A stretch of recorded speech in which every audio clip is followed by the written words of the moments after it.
It's Thursday, June 15th, 2023. Let's talk about the news. From Reuters, Nigeria allows naira to drop more than 36% on official market.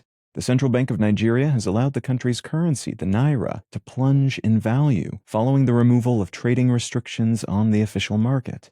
Foreign investors have been hesitant to do business in Nigeria in recent years because of an overvaluation of the naira stemming from its government-managed exchange rate. Removing that exchange rate and allowing the market to set its value instead is generally thought to be a good long-term play, though one that will be painful in the short term, and the currency lost about a third of its value in a single day following this devaluation, supporting that assertion.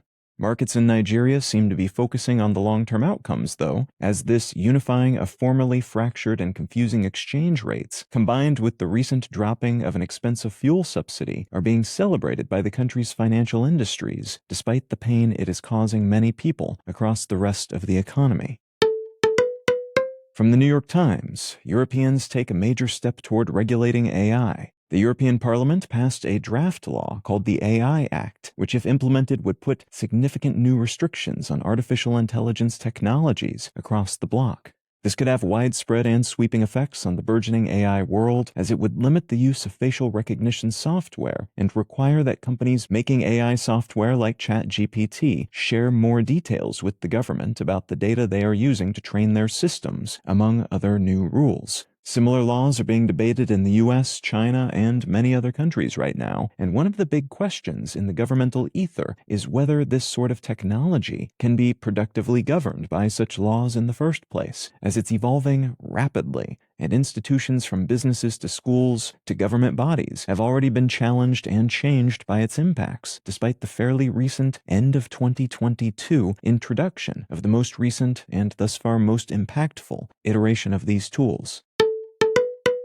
And from the Wall Street Journal, Fed holds rates steady but expects more increases. As predicted, the U.S. Federal Reserve has decided to keep interest rates where they're at for the first time since March of 2022, though they've also signaled they anticipate further increases this year. This is newsworthy despite lining up with most predictions because it suggests the Fed feels good enough about how things are going to pause and take stock of how their efforts so far, which have involved raising their key interest rate 10 times in a row, are working, and to essentially figure out how inflation will behave if things stay where they are a little longer, that interest rate currently set at a target range of 5 to 5.25%.